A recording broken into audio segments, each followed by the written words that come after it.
Samsung, आज के पहले तक आपने इस कंपनी का नाम सिर्फ मोबाइल इंडस्ट्री में ही सुना होगा, लेकिन क्या आपको पता है कि सैमसंग मोबाइल इंडस्ट्री के साथ साथ कंस्ट्रक्शन का भी काम करती है।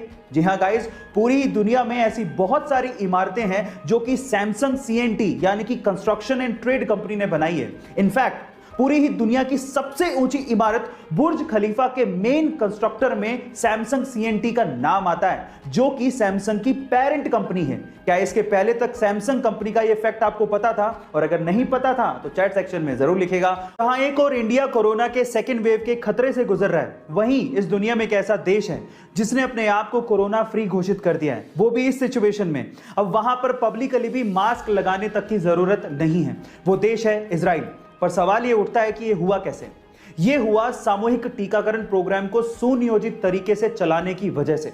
सबसे पहले तो वहां के लोगों ने अपनी सरकार पर वैक्सीनेशन के लिए भरोसा दिखाया और वैक्सीनेशन प्रोग्राम में बढ़ चढ़कर हिस्सा लिया।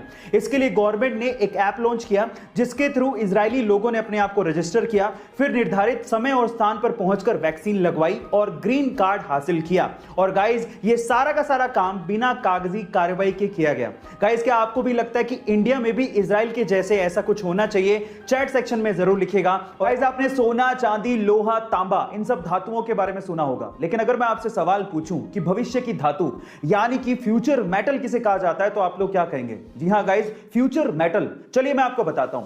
फ्यूचर मेटल यानी कि भविष्य की धातु कहा जाता है टाइटेनियम को, और उसके पीछे का रीजन यह है कि टाइटेनियम स्टील के जितना स्ट्रॉन्ग है, लेकिन मजे की बात यह है कि स्टील से 45% तक हल्का है। इसके अलावा इस पे जंग भी नहीं लगती है, और सबसे बढ़िया बात यह है कि अर्थ पे नोवा सबसे ज्यादा पाए जाने वाला धातु है।